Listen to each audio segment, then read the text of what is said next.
If you're watching this video, that means you took the dare to do a deeper dive after hearing the Unload sermon from our Unstuck series. And so, first of all, congratulations for investing in yourself and making yourself available to this fully immersive process. As you heard me talk about, I believe that as we look for ways to get beyond the altar in physical buildings, we can see some enormous progress in our lives. And what I mean by that is a lot of times people can hear some great teaching or hear some great ideas that may prick their heart, and they'll go to an altar and maybe have prayer, and then they get up and maybe they were weeping, but sometimes there's not like that next step that really gets them kind of dislodged from whatever has held them back. But when you are willing to go on our website and download the videos and read the material and journal and all those things, I believe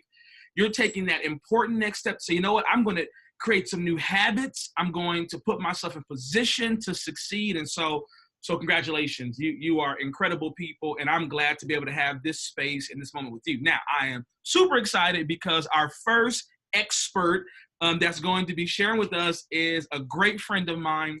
Her name is Patrice Washington. She is the money maven. You have heard the name before. You've probably seen her in some shape, form, or fashion. She's done some incredible work around the idea of wealth, not simply dollars and cents, but how wealth is a state of being. It is your mind, it is your heart, it is your physical fitness, it's your relationships.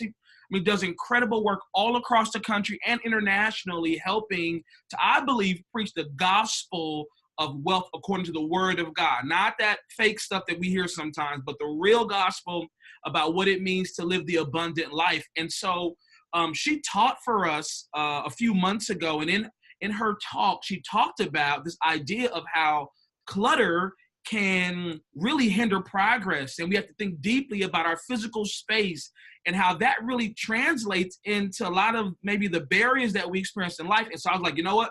I'm doing Unstuck. I got Unload. She's the perfect person to come talk about, decluttering your space. So before I get into her talking about the actual topic, let's just kind of say hello to Patrice Washington. First of all, Patrice, thank you so much for being with us. How are you this afternoon? I'm fantastic, and I'm excited to talk about unloading. This makes me pumped. Absolutely, absolutely. So I did kind of a high-level introduction, but give us kind of a snapshot of who Patrice Washington is, what motivates you. You got a great family. Just kind of give us a little snapshot of who you are. So Patrice Washington is a daughter of Christ, first and foremost, a mother, a wife, and a woman that is extremely passionate about helping this generation redefine the term wealth. And so, as you know, I've been known as a personal finance expert for almost a decade as America's money maven.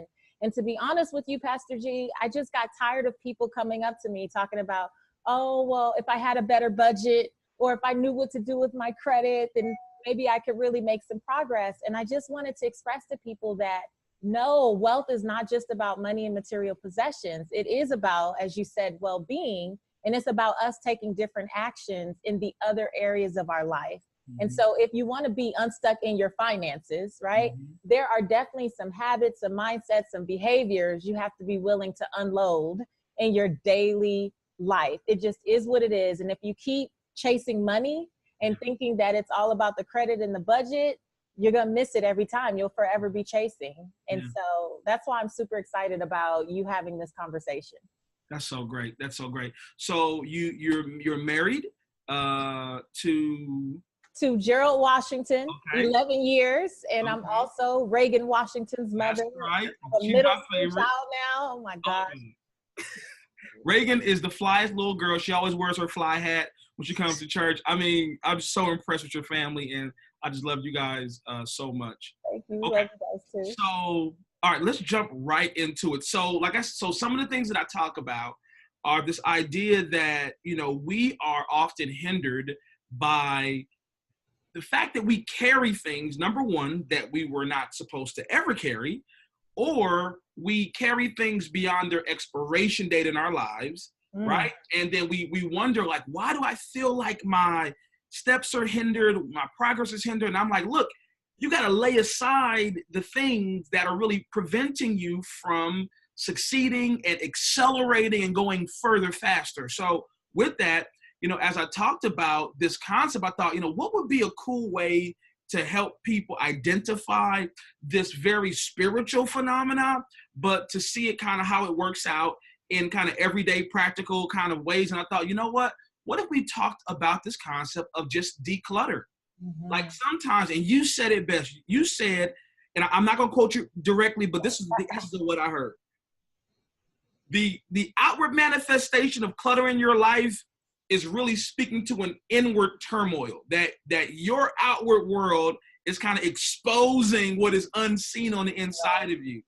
And that just impacted me on a high level. And so here's what I would love for you to do. If you could give us maybe some tips, some ideas, some thoughts on how do we go about physically decluttering our world, our space, our garage, our kitchen, whatever, like you're the expert, walk us through it, give us some life hacks, some tips. So what you heard me break down was the 6 pillars of wealth. And one of those pillars in my community is called space. And it's about setting up your life to support you. And one of the things that we have to realize is the reason that we don't have the clarity that we often want to move forward in things is because the average American spends 76 hours a year, that's 3 days, looking for things that they already own but can never find. That means we spend on average 3 days just walking in circles saying, where's this, where's that, flipping things over and getting mad that no one wants to stop and help us look for things that we keep losing. Right? And so when you think about the energy that you expend just on doing that, and if you had 76 hours a year to put towards something that was more constructive and more productive, like where could you be? Yeah. It seems like a little bit, but really think about it. Like where could you go if you actually had that time to invest in just focused energy, intentionality towards whatever those goals are that you have? And so what we found quite often is not that you're just so absent-minded, but the truth is that many of us battle with clutter. And clutter, as I use this definition, is the physical manifestation of chaos in your mind. Mm. It is the physical say it again. Manifestation of chaos in your mind. Yeah. And so whenever we find ourselves in some area of our life just stuck, where we feel like I'm going in circles, I'm setting goals on January 1st, but December 31st comes every year and I haven't made any progress. I've done what? The same thing we do when we keep looking for stuff, going in circles, 76 hours a year. We're going in circles and we're never making progress. And so if clutter is a physical manifestation of chaos in your mind, I always invite people to take a look around them. If you are struggling in some particular area of your life and you feel stuck, more than likely, there is some type of physical clutter that will represent that. So if you feel, or you're feeling challenged in your fitness goals, in your health goals, in, weight loss or any of those things, if we took a look in your closet, does it represent that yo-yo? Does it represent the back and forth? Is it a mess because you're always pulling clothes off and pulling it on and pulling off because you're, what does that represent for you? For many years working with people in personal finance, I would sit down as a financial coach with folks and try to help them sort out their financial life. And I always knew who wasn't going to be ready because I would say, bring these bills or bring these things. And they say, well, I can't find it, or I haven't opened my mail in weeks, okay, well, how can we get your financial life in order if your financial documents are all over the place? If all of your bills are stuffed into that drawer in the kitchen that you call the junk drawer, which, by the way, is supposed to be a utility drawer, not a junk drawer. We have to change our language. Right. But, how can you expect to get unstuck? And the truth is, the more we work through that physical clutter, it's amazing how much more empowered we make ourselves. It's amazing how much time we save, how much energy we save, and eventually how much money we save. Because a lot of people, Pastor G, I don't know if you know this, I don't know if you've been guilty, but a lot of people buy the same things over and over and over again. No, don't ring a bell. Possibly. I don't need to confirm nor deny these allegations.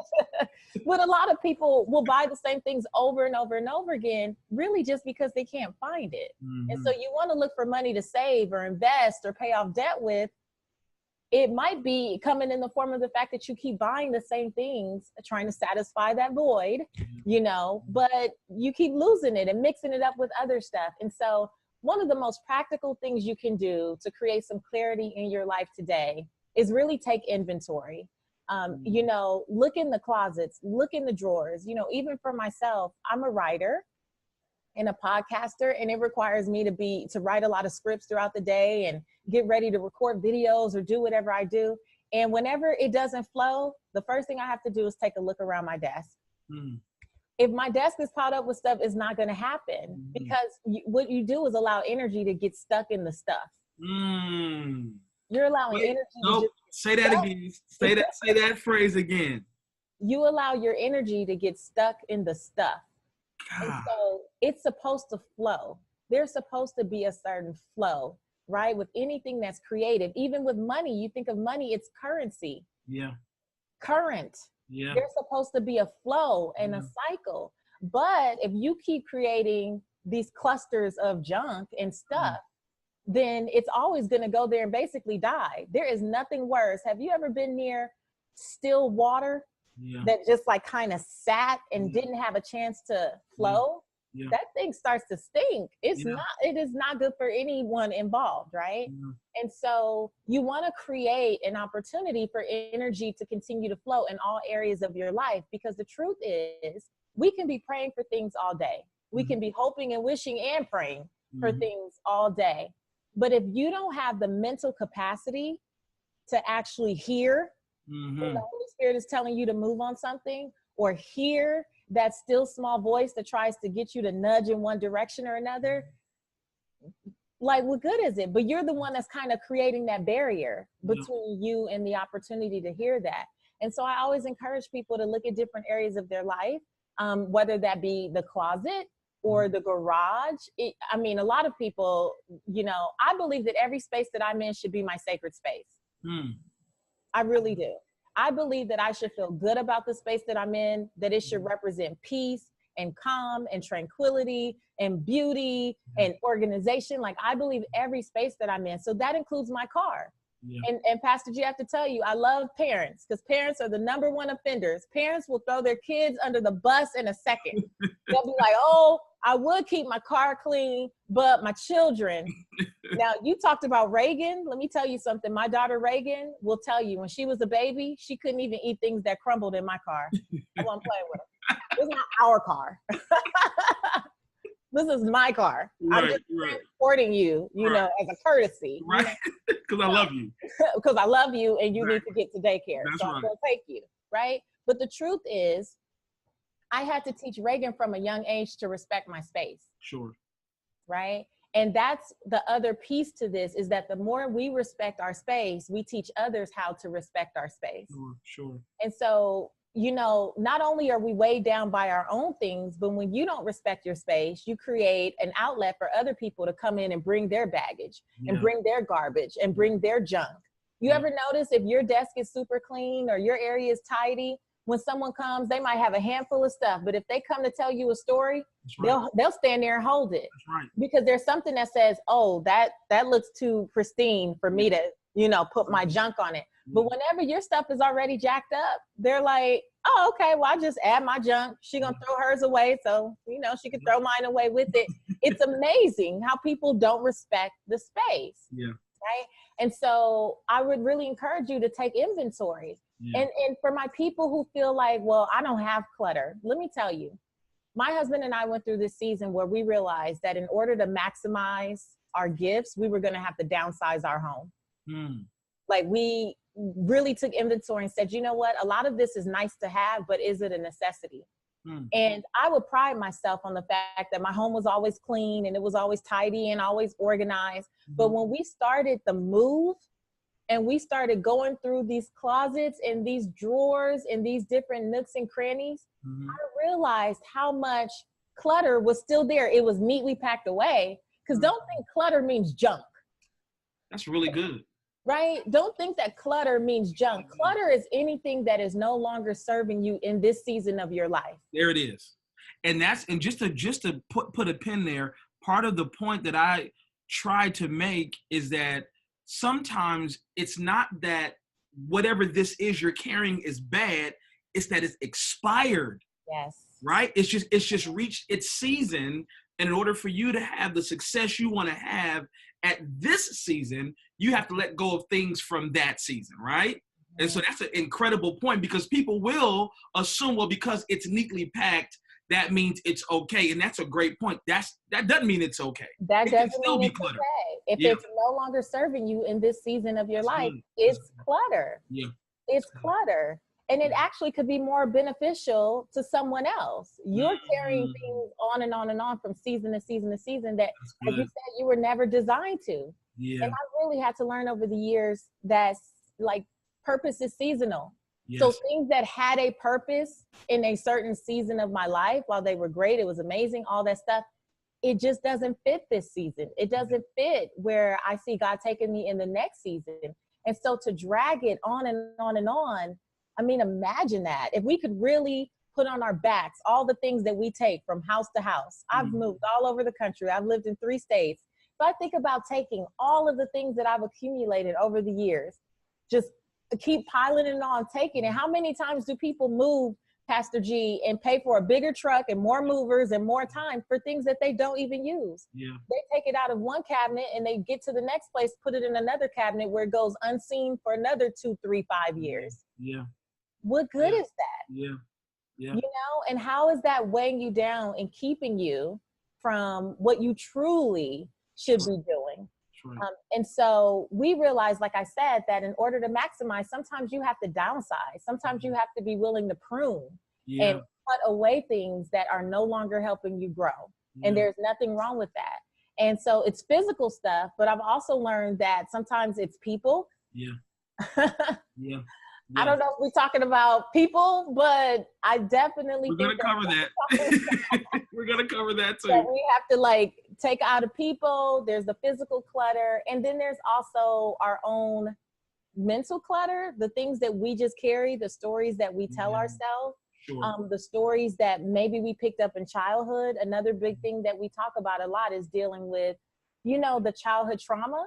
And the different stories that you heard or someone fed to you or you inferred in your own childhood mind based on the things that were going on, and how those stories stay stuck in your head, swirling around. So they're also creating a lot of chaos, so that no matter what you say you want, the tongue in your mouth, but the tongue in your shoes are going in 2 different directions, right? You're saying one thing, but what's embedded in the back of your head and your subconscious, deep in your mind, like it's continuously taking you in a totally different direction. And sometimes you have to declutter your mind as well. So along with the stuff, because again, you can have nothing, but if that mind is cluttered, it's still going to be a problem. So there's layers to it, but I think the first step is to look around your space and literally take inventory of, is this really serving me?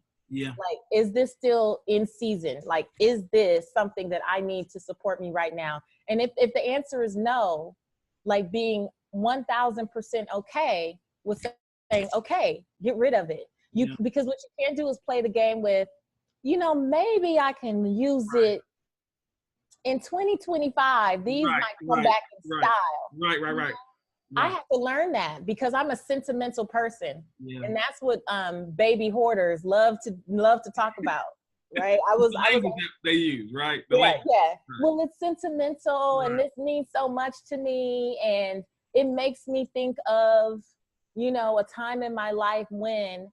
But how many new memories and new things can you create? You know, like there's a lot. I've been telling my clients, Pastor G, take a picture of it. When you scroll through your phone and you see it, same thing. Same thing. You have the same memory, like, oh. Right. And then you pass on, but it's not taking up physical space. Okay, so let me ask you this question. So the biggest takeaway, what I'm hearing right now, is inventory, which I think, oddly enough, is not easy for people, because the clutter in their space is the clutter in their time. And so to be able to pause, to dedicate time for that is a whole nother conversation, right? But with the inventory, you brought up something really important, is that once you get to the point of having to make decisions, right? The sentimental person, or the person that's a hoarder, or whatever the other thing. How would you help a person? They're going to come across their space, and they're going to find, a 1965, pot that grandma left or whatever. How do they go about making a determination on, okay, this needs to go, this stays, or what help can you give them for that? So the question I would say to ask yourself every time you run into this, does this stay or does this go? Is very simple. Is this serving me today? So that's it. So you're saying if it's not serving you today. No, if it's based on what it did for you in 1999, or it's rooted in what could possibly, what it could possibly be used for in 2029, none of those have anything to do with today. Gotcha. It doesn't have anything to do with today. If you can't look at your life and find an actual reason to incorporate these things, it does. And it's especially those hidden things. Yeah. Because the truth is, if we're honest, you ain't looking for it. Yes. You weren't looking for it anyway. If you were looking for it, it would be out. Yeah. It would be out and about. If it's tucked away in some crevice in some corner, and let me say this too, putting it in storage is not decluttering. People right now, they were already on the phone with you. They were ready. They were getting ready. They were ready to send it right down the street. That's not decluttering. That's not decluttering. That's not decluttering. Because you think out of sight, out of mind, but it's taking up valuable real estate in your mind. It is not out of state, out of mind. I mean, out of sight, out of mind. That's not true. Yeah. In the back of your head, it lingers and it blocks you from making the progress you say you want to make. So I'm not saying that it's easy. I'm just saying that it's necessary. Yeah. And it's not about going, okay, this Saturday, I'm just going to declutter everything. It's not that. It takes time. Yeah. And I would say, look at an area of your life where you feel the most stuck. If it's in, your work life, then you need to start with your office. You might start with your desk. You might start with your desk drawers. If it's in the fitness category, like I said, you might start with your closet. You might start with a sock drawer. You might start, and the way you start to eliminate things, one exercise that I do is write out anything that's draining my energy. Remember I said in the beginning, if you are looking for things all the time, if you're taking clothes, putting clothes on, taking it off and all this, every time you have to go, that's what I call it. That sense of like shoot, Right. Anything that's draining your energy like that needs to go, because it is slowly chipping away at you. And I don't think we realize that whenever we are so frustrated by things, the conversation that many of us have is, oh my gosh, I'm so stupid. I lost it again. Why am I always misplacing things? What's wrong with me? Every one of those, it really generates something in the back of your head. And you think that it's just, oh, I'm looking for things. No, you start to have a very clear conversation with yourself. It may not be audible, but it's back there. And it's building a narrative. It's building a narrative. And it's starting to cause you to have a perspective of or perception of yourself that you don't have to have. But once you continue to have the feelings around whatever misplaced things or this situation or having to take this on or off again, you start to rehearse that and have an image of yourself that really is detrimental and is self-sabotaging, right? It's self-sabotaging, absolutely. And it keeps, your mind is always looking for ways to prove itself right. It's always looking for ways. So if there is a belief embedded in your mind about you, you are always going to find ways. If you call yourself the absent-minded professor, okay, you are going to continue to create scenarios so that you show up that way. Sure. You know what I'm saying? And so even if it's just to you, you're going to keep creating those scenarios. And every time you have to say about yourself, and I'm not exempt. I feel it and I know. And so they're just, we just have to be intentional about making progress in it. It's not an overnight thing, but I tell you, it is critical, because when you start to get the clarity that you need by saying no, by clearing out things, getting rid of things that just no longer serve you, they have no purpose. The clarity that comes with that does lead to more peace. Sure. It leads to better rest. Yeah. Better health. I'm very sure.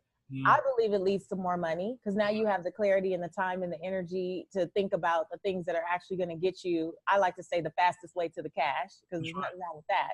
That's right? right. Like, it gives you the opportunity to really put your effort in those 76 hours a year or more, depending on who you are, to something that matters and to something that at the end of the day, not only does it serve you in this season, but it allows you to serve in your God-given purpose. Yeah. And that's the big thing. Well, you're incredible. You're incredible. I'm telling you, because moments like these, you know, when we're in church and we're having those big idea conversations, that's one thing. When you come out of that space into this space and just kind of hear you kind of just give us some practical tools, it just, I believe it helps a person make the connection to themselves, right? So preachers preach in principle. The Holy Spirit certainly makes it specific, but I think he's given people like you a talent to say, hey, let me break it down for you so that you can actually put your teeth into this and that you can take an action today. You took away the mystery, you know, and you took away the stress because you said, look, it's not going to happen overnight. So now no one's feeling pressure to go in and try to power through.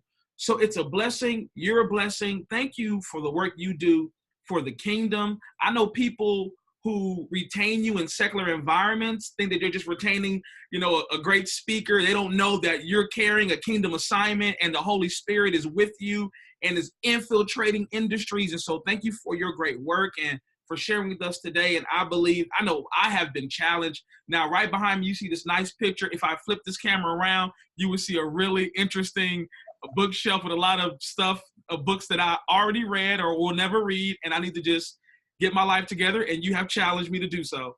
But thank you so much. And hopefully you all who have watched today have been blessed, have taken some really good notes, and will make this part of your journaling. And I would encourage you, if you're going to do a decluttering project, even if it's a long-term project, please take a picture of the before, right? If you can. If it's too embarrassing, I understand, but take a picture of the before, post it on our social media, send it to us, however you want to do it, so that we can look at your progress and see how the Spirit, through the preach word, through these great conversations, is helping you to get unstuck and back to that place of just fluidity with the Spirit where you hear his voice and you can take action immediately. All right. God bless you all. Thank you so much for joining us. We'll be back next week with the next installment of our expert kind of practical application. Thank you guys so much. God bless you. Bye-bye.